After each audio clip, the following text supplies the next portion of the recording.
What's up everyone, back for another beer review, and today I'll be reviewing yet another beer from the Fox Farm Brewery, and they're out of Salem, Connecticut, and this is their Copestone batch number 5, and this is the 2022 release. So they're calling this one a barley wine aged in bourbon and port wine barrels. It comes in at 14.5% alcohol by volume. No IBUs listed in time of review, and this bottle is just under 13 months old. I want to give a huge thanks and a shout out once again to a very good friend of mine and a viewer of the channel, Rick, for this beer. So huge thanks to him. In the description box, I'll post a link to the beer mail unboxing video I did that contains all the goodies that Rick hooked me up with, and he hooked me up with an amazing beer mail. I think it was 18 beers from the New England area of the US, and I've already reviewed 14 of them. The other 4 were all 500 milliliter bottles, 3 of which from Fox Farm and the other one from a New Park Brewing. And I was saving them to maybe share with some beer tubing friends like the FLX boys, or maybe bring them to the 2023 Beer Tuber Palooza. Unfortunately, I was unable to attend that, so I wasn't able to bring any of the beer. So I still had all of them in my cellar. So recently, about maybe a week and a half, 2 weeks ago, I hit up Rick and I was like, hey man, I want to review at least 1, if not 2 of those bottles. Which one would you like to see me review first? And this is what he picked. His second choice was another one from Fox Farm, their Witch Black Meadow, which maybe I'll review before the end of the year, if not early next year. I'm going to try to get to all of them before the end of this winter. But yeah, I'm really pumped he picked this one out because I basically was craving an English barley. I think this they say barley wine, but based on what I know about Fox Farm, I feel like this is going to be more of the English variety. But even if not, it's a bourbon and port wine, a blended barrel-aged barley wine, 14.5%. I am super pumped. Now, they are using the bourbon they're using is, what's it? Barton 1792 and Buffalo Trace. And then they didn't mention the port wine, but they do say that they blend the beer. So they basically age a lot of the barley wine in different barrels, and then they blend them. And they said the average age that the beer spent in oak, 17 months, so a year and a half in basically oak barrels, whether it's port wine or the bourbon. Really cool. Now, if you look at this bottle, I tried to get into it and I'm like, what? This wax is like really like spongy. So I just carved out a back here. I'm hoping I'm able to crack this open. If not, I'm gonna have to do some precision work, but I think I'm gonna be good here. Yeah. Make sure to not get any wax into the beer. But yeah, I just pre-cut it so it would be easier. And as you can see, I started cutting it with it, getting into it. And I'm like, yeah, I don't need to do that. So anyway, I'm hoping this is delicious. It's Fox Farm. They make a lot of fantastic beers. We will see. So let's give it a pour here. I don't anticipate a lot of carbonation from a beer like this. We're gonna go like that because I'm not trying to go crazy. I'm probably gonna drink half of this, maybe half tomorrow. Maybe I'll get crazy and drink the entire fucking thing tonight. I don't know. We'll see how I feel. So I didn't want to get crazy with the pour, but man, there's fucking sheets. So that looks like an English barley wine. It has that, that dirty looking water to it. It has like brown and caramel tinges, pretty dark, but not, on camera it's gonna look like a dark brown. In person, it's definitely a dark brown, but it's like muddied water, kind of what you're looking for, at least I'm looking for out of the style. Has about a, maybe a quarter of a finger of this, I'd say cream into like a tan colored head. Like I said, sheets up the side, hold it up to the light. I see a little bit of like a brown, I would say like a very light brown at the bottom here, but I can't see through it. And yeah, it just plays the role of something that's 14.5% in bourbon and port wine barrels. Let's get a nose.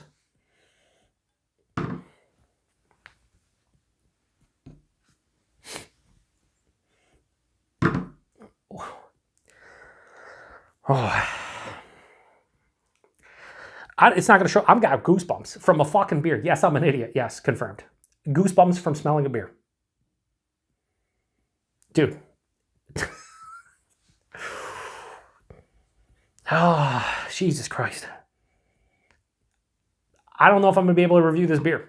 And what I mean by that is there's so much fucking going on in the aroma. This is going to be like a 20-minute review. Just strap in or click off. One of the two. This is going to be a 20-minute review. Might even be longer. There is so much sugary goodness, but shout out to Matt over at Massive Beer Reviews, good friend of mine, fellow beer tuber. It's an adult sugary goodness, like an adult sweetness. It's like creme brulee in the nose. It's like you're heating a piece of creme brulee in the nose. It's like I'm smelling a piece of creme brulee while I'm sniffing on like port wine. That's kind of what I'm getting. All right, so let me try to properly do this.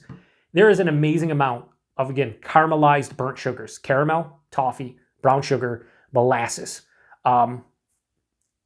It's very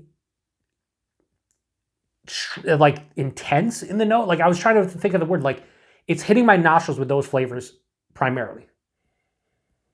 There's a lot of vanilla probably coming from the oak in general. There is some bourbon, like a peppery bourbon.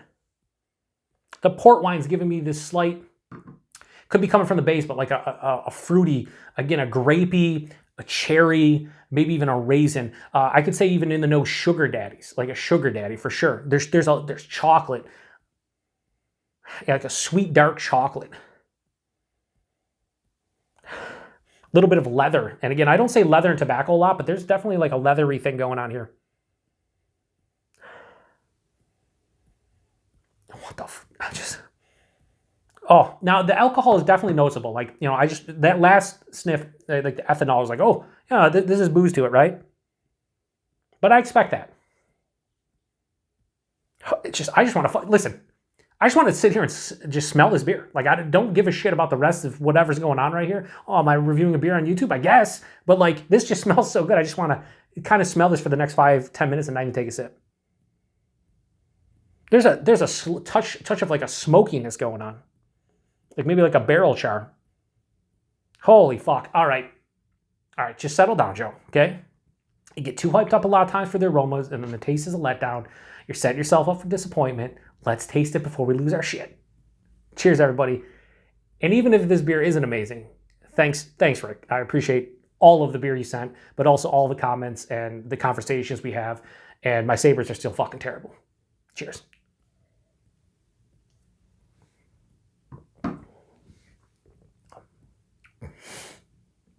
Yep.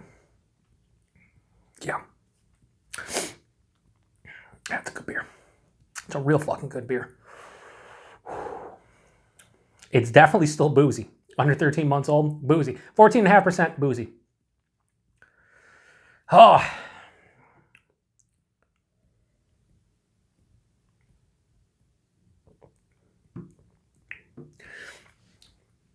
What I love about this beer in general, both barrels are prominent. You know, they blended, whatever. I get some port wine characteristics. I get some bourbon characteristics. But that base beer is still coming to the forefront, hitting me in waves every sip. And I appreciate that the most about this beer, because sometimes beer like this, the barrel can dominate and you lose the base beer. That's not happening here. And I think that is what really draws me to this one the most after the first two sips. We'll go a third sip and we'll do a body mouthfeel.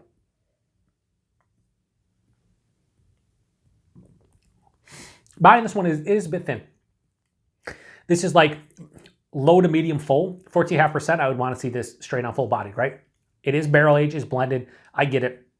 It's going to be a little bit thinner, so it's not a huge issue, but it's also a little bit of a detriment to the beer. As again, I'm thinking right now after the first couple sips where like I start processing where I'm going to rate this, and right off the rip, it's like, okay, the aroma is a 5 out of 5. The taste is not a 5 out of 5, but where do I place this? And I think if you start at a 5 out of 5 for every beer and you start going down, like the body of this is going to knock it down a little bit.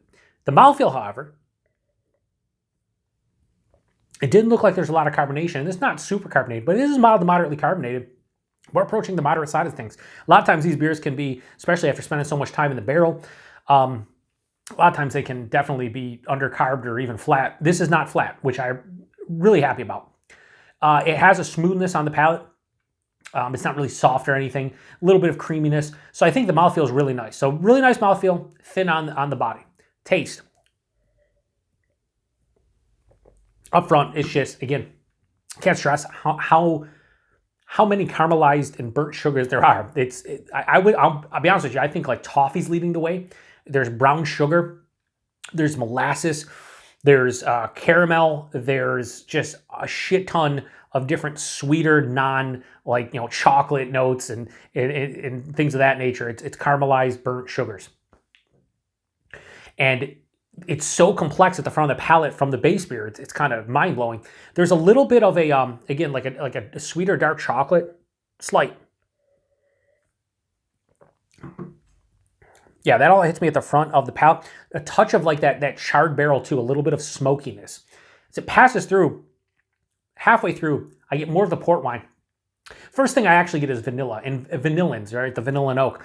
That kind of hits me halfway through the palate. Right after that, I get a little bit of like a red grape or just a generic grape, like a dark grape with a touch of raisin. So I'm getting a little bit, again, of like, excuse me, I'm getting sugar daddies, but I'm also getting raisinets is another thing I'm getting. So sugar daddies and raisinets, definitely, it's those flavors without like the overbearing sweetness. And then there's a touch of like a black cherry. Very fruity. And then on the finish, the bourbon hits. It's a peppery bourbon. It's a sweeter bourbon. And it finishes with this semi to full-on like oak tannin dryness, which I've mentioned before can be a negative in a lot of beers for me, especially if the base beer doesn't hold up to that finish. And this is holding up. There's a mild bitterness here. It has like an earthy kind of almost floral-esque kind of slight hop note. This is definitely an English barley wine through and through. I mean, they could call it whatever they want. They just say generic barley wine, but if this was a American barley wine, especially at the age, just under 13 months old, you'd still probably get a significant hop character. I don't. A little bit of earthiness, a little bit of floral character. What I like, though, is that it's sweet, but not sickly sweet. This is a sipping beer because it's 14.5%, but it's not a sipping beer because of the sweetness. This isn't like a dessert beer. This is a beer I would like to sit down for a couple hours. It'd probably take me 2 or 3 hours to drink that. I know, that seems like a long time, but I like to sit and savor my beer, especially when it comes to something like this. And it would take me a while, I think, to take at least a couple hours to take the rest of this beer down. I don't know if we're going to figure that out tonight. Maybe. I might. I don't know if I'm going to drink the rest of my hour tonight. We'll see. But yeah, it's really fucking good. 14.5%. You know, it's boozy on the palate. My chest is on fire. It's a big, warming, boozy monster of a beer. But this might be one of the first or maybe only beers that I say that I'm okay with that. You know, and a lot of people, I've had people, you know, in the comment section going, I like when I can taste the booze because that means I'm drinking a big beer, and I expect that, and I get that. And I don't mind the booziness. This is pretty boozy, but it's one of those situations where it's like, I don't give a shit that is pretty boozy because the flavors are spectacular. It's a sipping beer, and it kind of plays the role of what I'm looking for as we speak. Yeah, so this is not going to get a 5 out of 5.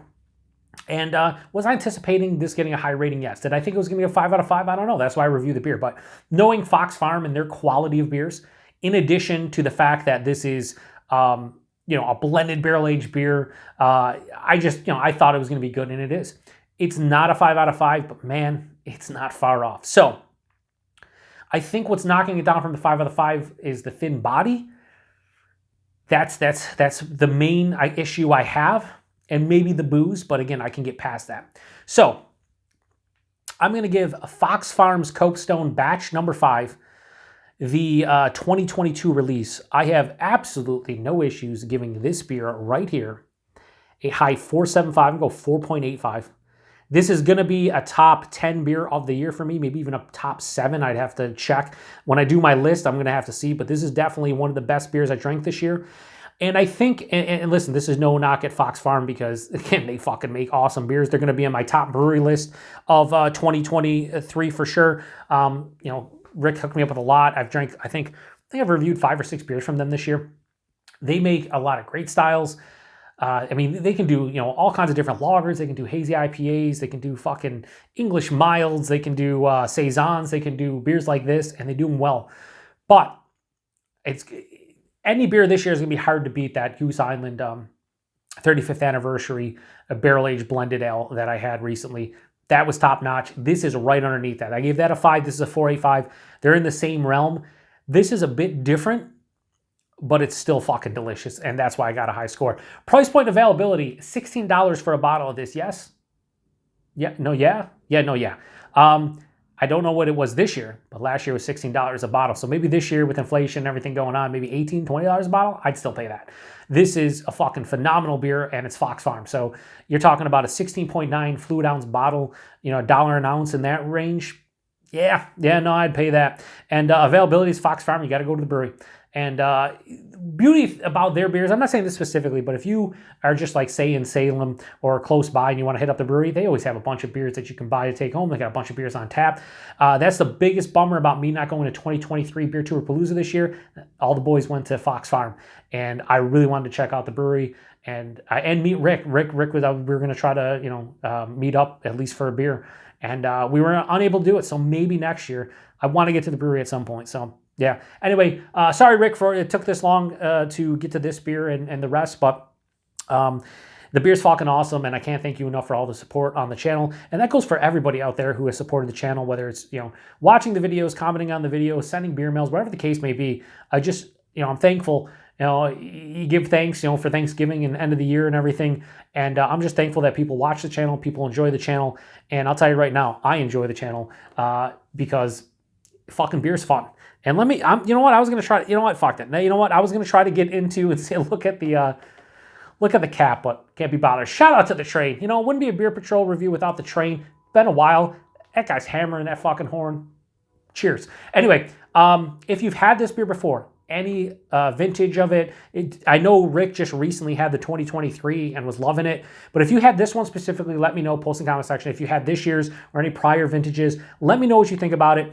Probably the best Fox Farm. Now I'm definitely feeling it. Like, I haven't drank a lot, but man, it's fucking hit me real hard. You know what? I didn't mention leather in the taste. There's a little bit of like a leathery thing going on. Very slight. This is really good. Anyway, I don't know if this is the best Fox Farm beer I've had. It's definitely up there. We'll see how long this review is. It could be 16, 18, 20, 22 minutes, but beer like this deserves every single second of me blabbering on. You know what? I could probably cut my reviews in half if I just didn't tell stories and say thanks to people and all that stuff, but that's what you get here. My reviews are going to be anywhere from 8 to fucking 25-minute long. That's what they are. Anyway, thanks again, Ricks. Thanks. I wanted to plural that. Thanks again, Ricks. Thanks again, Rick. Thanks to everybody stopping by for another beer review here on the Beer Patrol. To the next one. Cheers. Oh yeah, I'll be reviewing that black, Witch's Black Meadow. Try to get sneaking in before the end of the year, if not early January, Rick. I promise. Cheers.